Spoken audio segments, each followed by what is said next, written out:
It is Thursday. It's the 31st of January. I'm Monita Rajpal. This is CNN News Center live from Hong Kong.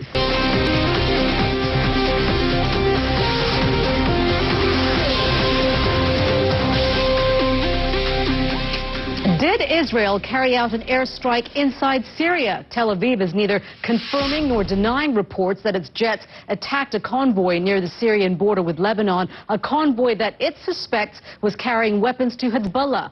The Syrian government has its own account of events. It says a research center near Damascus was hit. Meanwhile, the EU arms embargo on Syria is up for discussion in Brussels. European foreign leaders are looking for ways to give more help to the rebels fighting the Assad regime in a conflict that has gone on for close to 2 years. Nick Payton-Walsh joins us now from Beirut with more. Nick, let's begin first of all with this attack, this Israeli attack on Damascus right now. Israel is neither confirming nor denying it. What do we know? As you say, silence from Israeli officials. Lebanese army saying nothing happened in their territory, although UN monitors here saying there was an increase. Right. Nick, thank you. Nick Payton-Walsh there live for us from Beirut. French-led troops are fighting to take control of the last Malian town still held by Islamist rebels. The French army says its forces have reached the northern town of Kidal and took charge of the airport on Wednesday. The battle to take the rest of the town is underway. Securing Kidal would be a major blow against the insurgents. French and Malian forces already pushed them out of Kona, Timbuktu, and Gao. At least 20 people have been seriously hurt in a train crash in South Africa, and local media are reporting that more than 100 others suffered minor injuries. A commuter train plowed into the back of another train in the city of Pretoria. CNN's Errol Barnett is at the scene and sent this picture to us via Twitter. The driver was airlifted to hospital. That's according to local reports.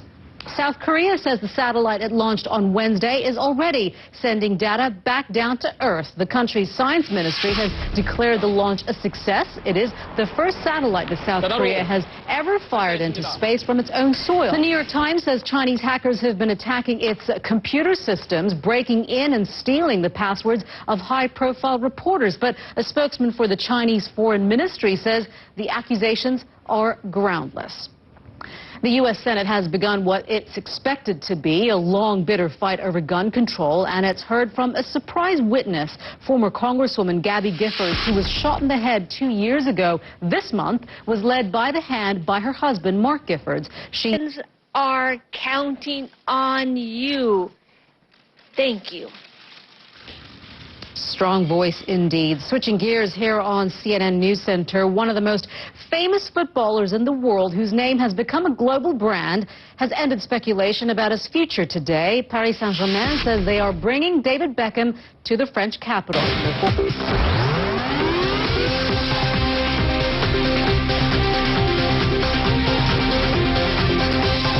This is CNN News Center live from Hong Kong. Hello, everyone. I'm Monita Rajpal. The EU police agency Europol says it has arrested more than 100 people suspected of people smuggling. It says it's cracked a criminal network that recruited migrants in Afghanistan, Iraq, Syria, Pakistan, and Turkey, and smuggled them into Europe, mainly via Turkey and the Western Balkans. CNN's Atika Schubert joins us now live from our London studio with the latest on this. Atika.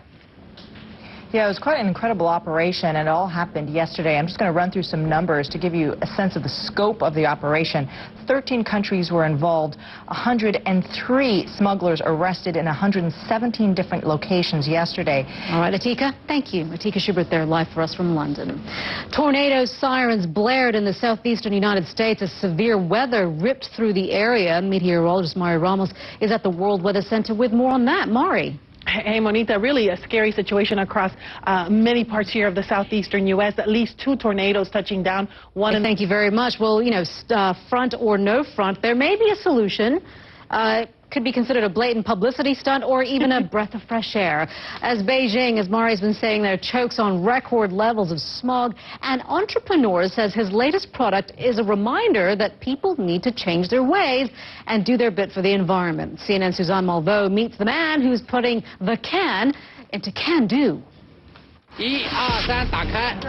It looks like this crowd in Beijing is popping open cans of soda.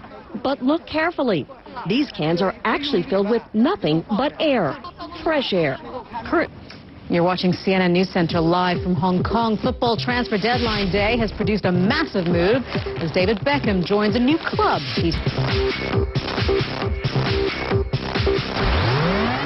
You are watching CNN News Center live from Hong Kong. There are less than 12 hours remaining for many of Europe's top football clubs to sign new players. And Alex Thomas is here with the latest on transfer deadline day and one big name that's already come to light. Yeah, fireworks on European football's transfer deadline day, Monita. We see in Hong Kong, Monita. Yeah, Alex, choosing Paris was probably a no-brainer. Alex Thomas there in London, thank you. Now, it's the moment millions of U.S. sports fans have been waiting for, the Super Bowl, and it's coming to a screen near you on Sunday. The big buzz means big bucks, especially when it comes to advertising. CNN's Karen Kafer takes a look at the brands aiming for a piece of that limelight.